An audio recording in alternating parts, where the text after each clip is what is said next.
Thank you, worship team, for that song. What a great song for a preacher, to come up. Speak what is true. Well, who would like to make $20 for coming to Grace Chapel this morning? May I see a hand? Okay, easy peasy, right? Here's the challenge. $10, $20. If you could give me, Max, come on over. He might not be a winner, so we'll see. 10 commandments in order. Oh my word. Okay. No, nobody else looking. I don't want anybody else looking at any kind of hints or anything else. No prompts. Anybody else want to try $20? 10 commandments in order? I see that hand. Okay, come on over. Yep. Microphone, please. Yeah, here you go. When I point to you, you have to yell out the numbers. Okay? So that's not the deal for $20. I expect 40 because I'm getting them to participate too. She thinks she's fast. I haven't sung it for a long time, so hopefully I've got it. But when I point, you have to yell out 1. When I point again, you yell out 2. Okay? Here. Love the Lord your God with all your heart. Don't bow down to idols. That's not smart. Never take the Father's name in vain. Keep the Sabbath holy, 6 remain. Honor father and mother. Don't take, too high now. Don't take the life of another. Don't be a louse. Be faithful to your spouse. Don't take things that don't belong to you. Don't say anything that is not true. When you go into your neighbor's home, don't start wishing that it was your own. That's a law God gave us long ago.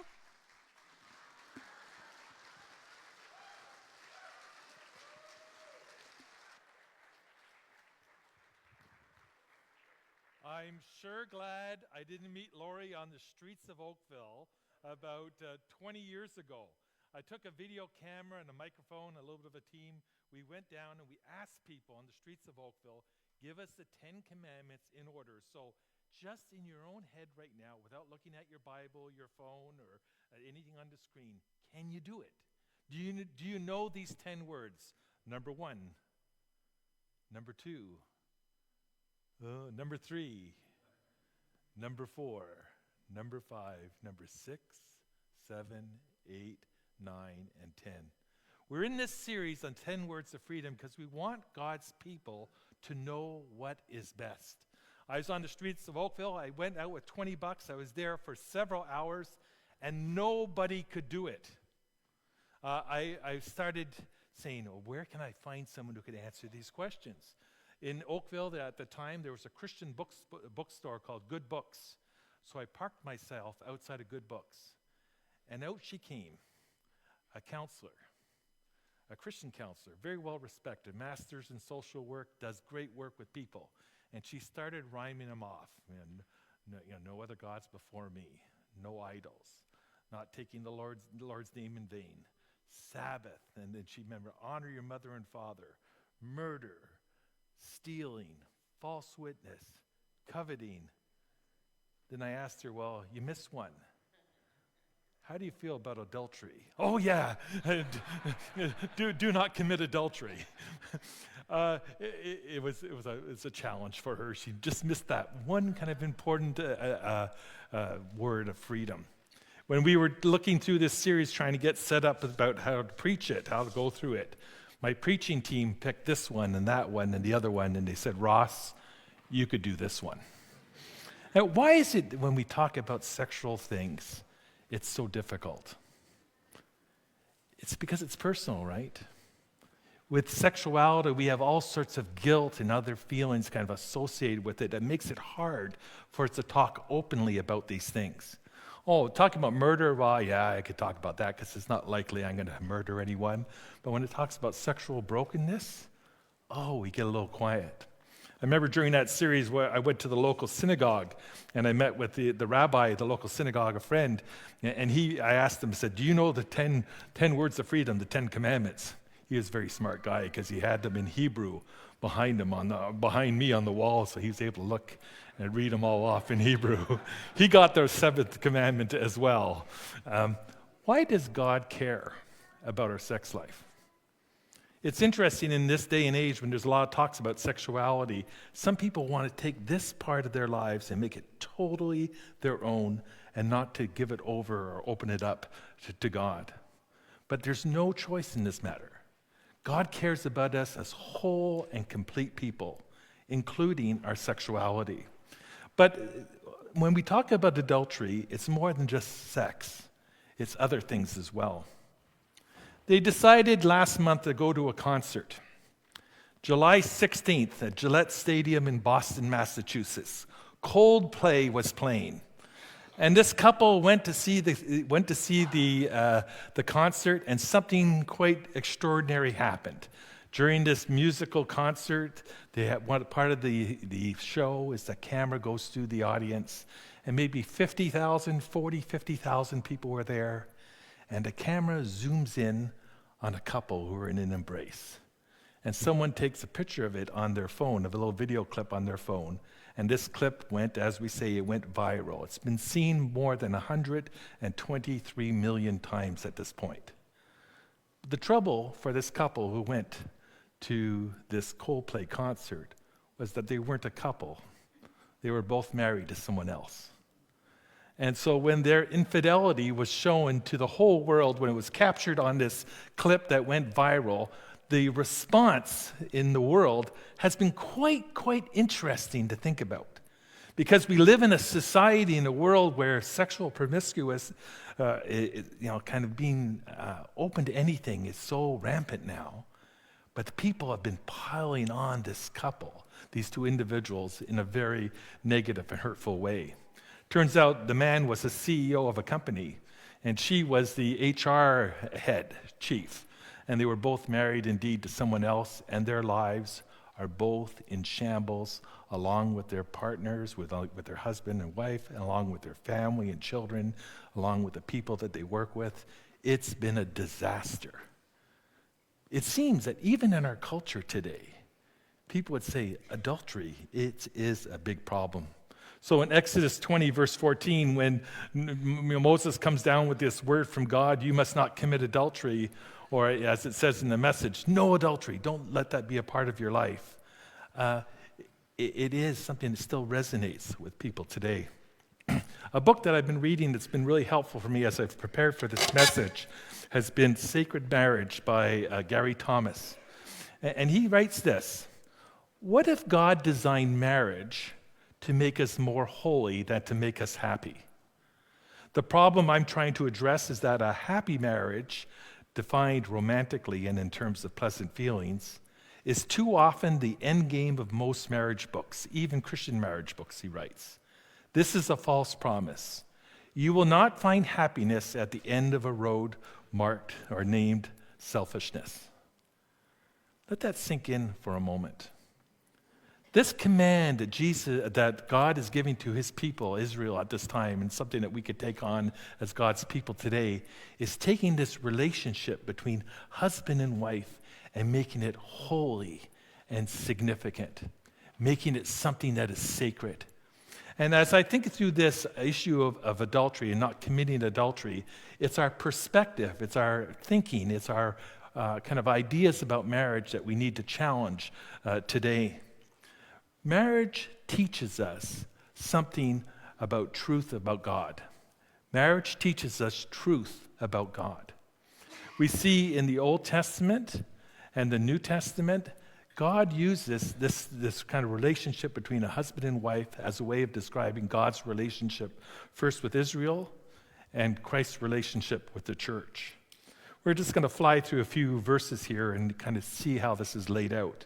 In Isaiah 54, verse 5, it says, "For your Creator will be your husband. The Lord of heaven's armies is his name. He is your Redeemer, the Holy One of Israel, the God of all the earth."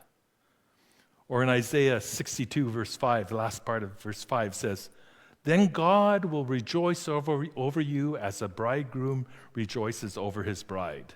Isaiah 62, verse 5. I just remember when I got married almost 40 years ago. I was like, wow, look at her. God gave me this beautiful person to live my life with. What a gift. What a wonderful thing. And this verse is communicating that God will rejoice over the people of Israel as a bridegroom rejoices over his bride.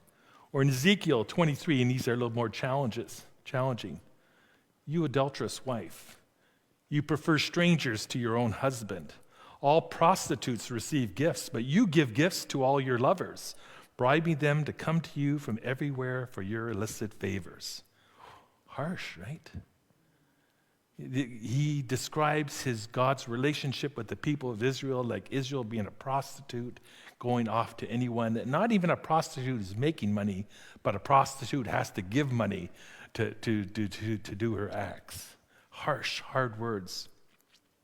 Or the whole book of Hosea, this minor prophet, where it says, "The Lord said to me, go show your love to your wife again, though she is loved by another man and is an adulteress.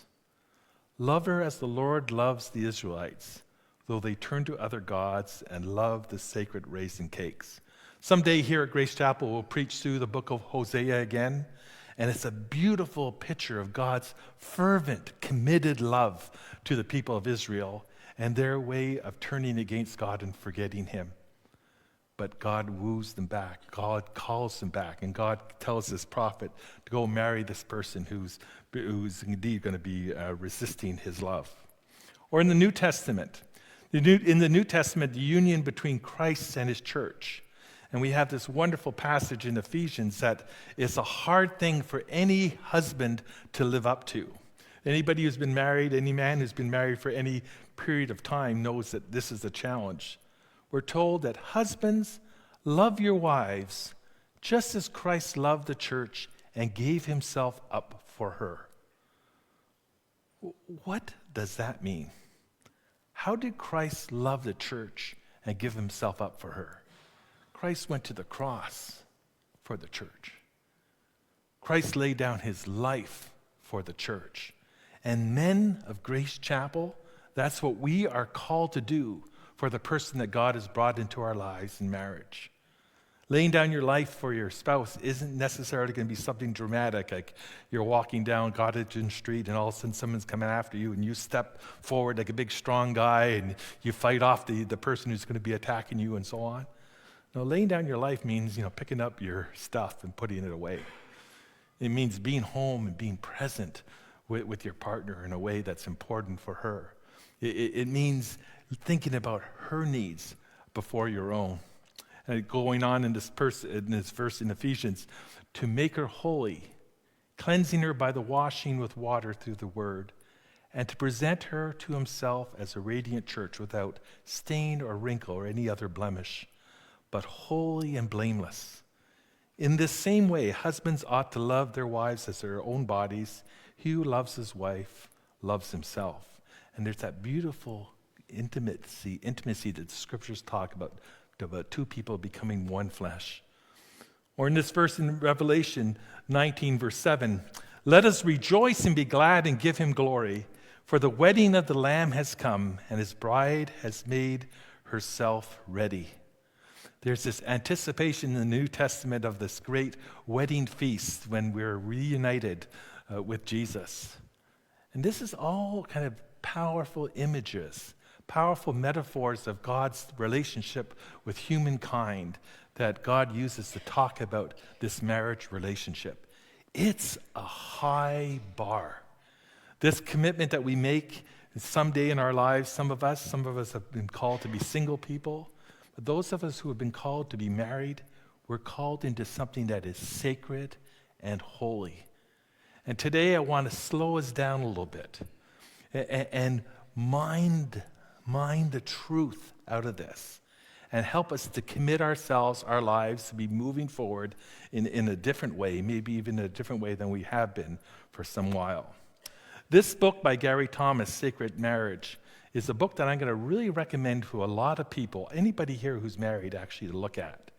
And I'm considering in the fall, perhaps, running a 6-week course for married people to make your marriage better and more significant in your lives.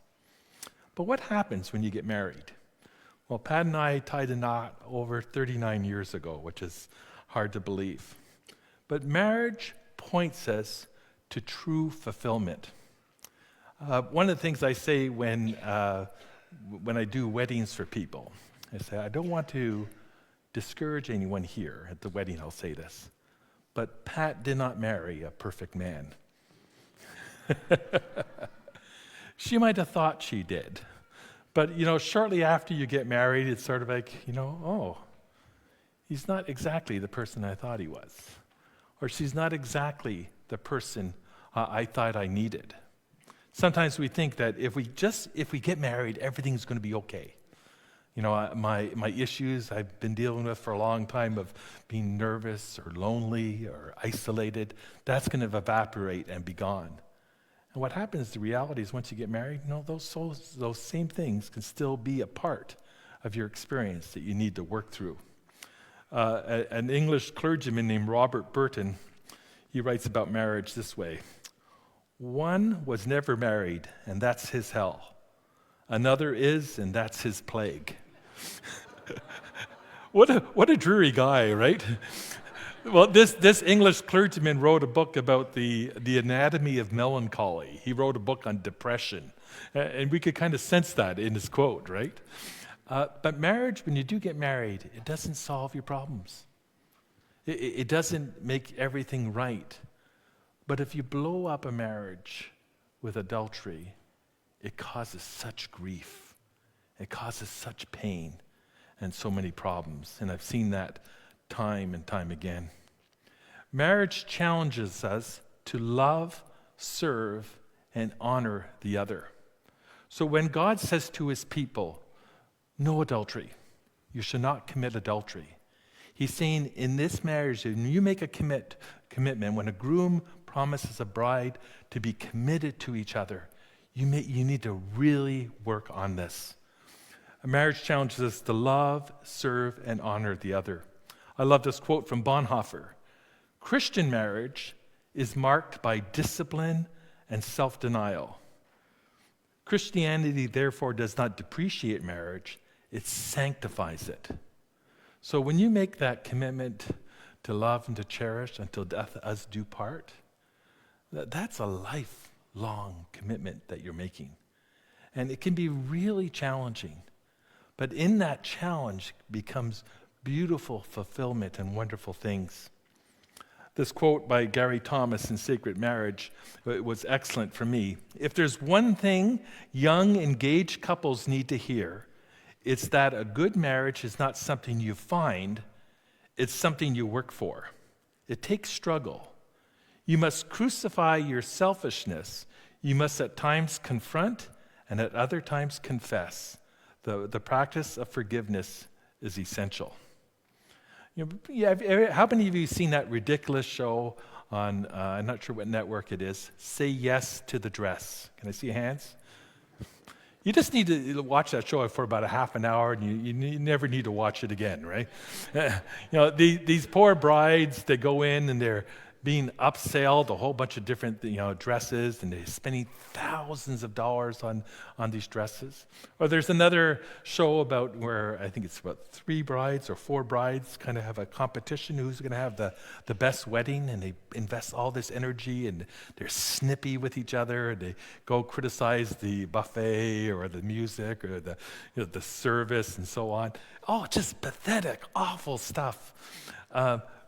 What I want to challenge people to do is to build this relationship that they're entering into, or help grow this relationship that they're already in to become something that is deeper and more profound. Challenge to love, serve, and honor the other. Marriage points us to true fulfillment that we only find in God. Marriage also gives us the opportunity to love, serve, and honor the other. I remember very clearly, Pat and I got married in June, and it was in July that I thought, oh my, what did I get myself into? We were in Oakville Place. And Oakville Place is a small mall in Oakville. And it has a beautiful electronics store. And I wanted to go and look at the electronics store. And you know what Pat wanted to do? She just wanted to go home. How selfish of her. She said to me, you're not even going to buy anything. I said, no, I know I won't buy anything. I just want to look. But no, she just wanted to go home. But it was a reflection. It was a mirror to me about how selfish I was. She was tired. She just wanted to go home. And I wanted to look at a big screen TV. At that point, it was like 40 inches, right? Marriage challenges to give and to take, to always provide for the other. And when adultery comes in, it takes that commitment that you've made to the other person and completely blows it to pieces. Marriage exposes our sin and our need to forgive. Look what Jesus says in the Sermon on the Mount, which is so, so powerful. You have heard that it was said, you shall not commit adultery. But I tell you that anyone who looks on a woman lustfully has already committed adultery with her in his heart. If your eye causes you to stumble, gouge it out and throw it away. It's better for you to lose one part of your body than for your whole body to be thrown into hell. And if your right hand causes you to stumble, cut it off and throw it away. It's better for you to lose one part of your body than for your whole body to go into hell. You know, people say, Ross, do you take the scriptures literally? Yes and no. I know, otherwise I'd be talking to a lot of blind guys here this morning, right? But Jesus is raising a higher standard for us to live as people of faith when it comes into this area of sexual sin and sexual brokenness. He's saying, don't play around with it. Don't toy with it. You know, don't mess up your life and open up yourself to things that's going to be detrimental. I think we live in an era now with digital pornography that's so prevalent. How hard it is for our young people to grow up today and not to get snared with a twisted view of sexuality. Where on your phone, on your tablet, wherever you are, I remember the early days of the internet where pornographers were doing things to make things pop up on your screens. Remember before pop-ups? Blockers became a thing. Also, one thing would pop up and another thing and another thing and another thing. And if you weren't disciplined and hit the X right away, sometimes you just had to turn off your computer completely. And Jesus is saying to us that anyone who looks at a woman lustfully has already committed adultery with her in his heart. Watch it, what you're doing. Watch it where you're allowing your interests to go. Years ago, Pat and I were going to a fine restaurant. I don't want you to get this restaurant confused with any other restaurant that starts with an H. It was a very good restaurant that we were going to. And the way this restaurant was structured, you went in and there was the number of people who met you, all young women, all dressed beautifully. And I went to use the facilities. And for women here, I'm going to give you a little bit of introduction to men culture. Men don't talk a lot in the washrooms.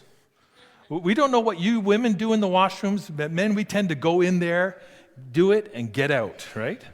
So I entered into the washroom, and this guy beside me, and he says to me in a rather crude way, why wouldn't I love to have sexual intercourse with a number of the women in this restaurant? Wouldn't you? He asked me while we're lined up at the urinal. I say, actually, no, I wouldn't. I said, because I'm committed to my wife in marriage. In fact, when we made our, and this is at the urinal we're talking here, right? When we got married, I made a commitment to be only with her, and she's the only person I've ever been with. Are you serious? He says. I said, yes, and that's the best way to be. This blew this guy in his 20s like out of the water. So much so, do you remember when he came over to the table and he said to you something? He went over to Pat and said, you've married a great man. I don't think I'm a great man. but I'm a person who's taken this commitment in marriage seriously. And if you take this commitment in marriage seriously, it helps you to avoid a whole bunch of heartache and difficulty. This is another very helpful quote from Gary Thomas here. It took years for me to understand that I have a Christian obligation to continually move towards my wife. I thought that as long as I didn't attack my wife or say cruel things to her, I was a nice husband. But the opposite of biblical love isn't hate, it's apathy. To stop moving towards our spouse is to stop loving him or her. It's holding back from the very purpose of marriage. So how do you prevent adultery become a part of your life for those people who are married here today? Is you make sure that your commitment is focused on your partner, and you're always ensuring that that is growing and moving in the right direction. One of the most powerful sermons I ever experienced when we were going through that series in Oakville on the 10 Words of Freedom was a couple who came to my church and talked about how adultery impacted their relationship. She had an affair that went on for several years, and then it came to light. And they had a decision to make. How were they going to navigate that? And they shared publicly that they had to work through a bunch of stuff. Yes, obviously. And it was interesting because this person in his life, he moved on into a ministry of counseling and working with people. It is possible. It is possible to come back from this brokenness, but it's hard work. And I'm so pleased to say years later, this couple now, who are an elderly couple, are still serving God and are having an impact worldwide with their ministry together. But how can you avoid being attracted to something that's always greener over the septic tank? You know what I'm saying? How can you avoid getting into problems in your life that'll just cause all sorts of difficulty? Work on the relationship that God has put you into. Make sure that you are, doing as much as you can for your husband or for your wife. A couple who came and spoke at my church in Oakville, again, a different couple, gave me this phrase: each for the other and both for God.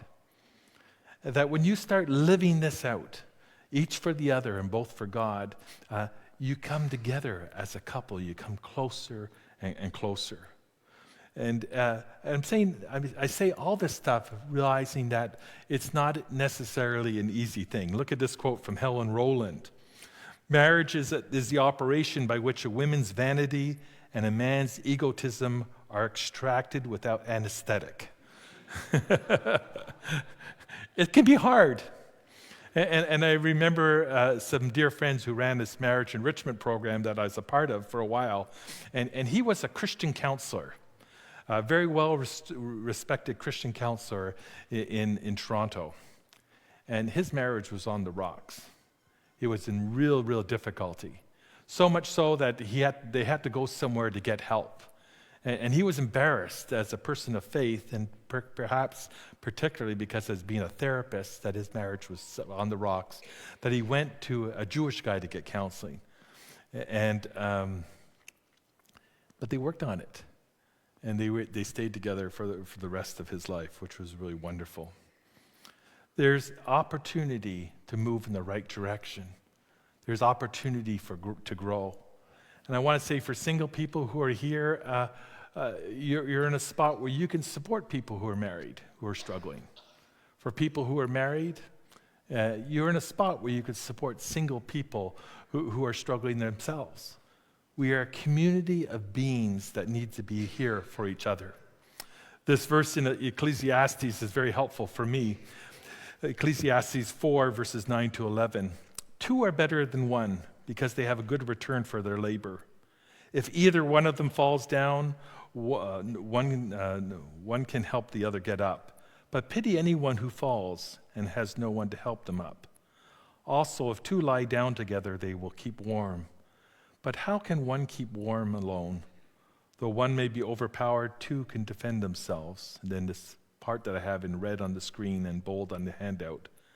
A cord of 3 strands is not quickly broken.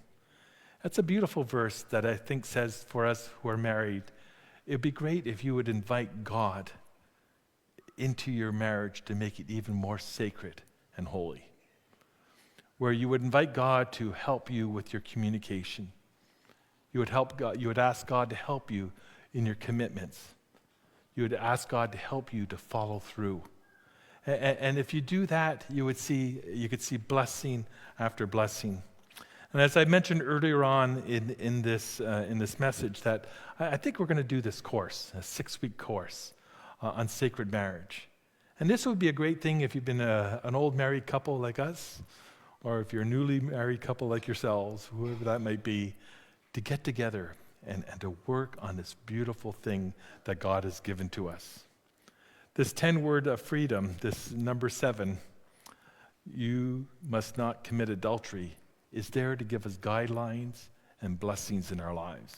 And I pray that we'd have the strength to follow. We're going to sing a song right now in response to this message. Come on up.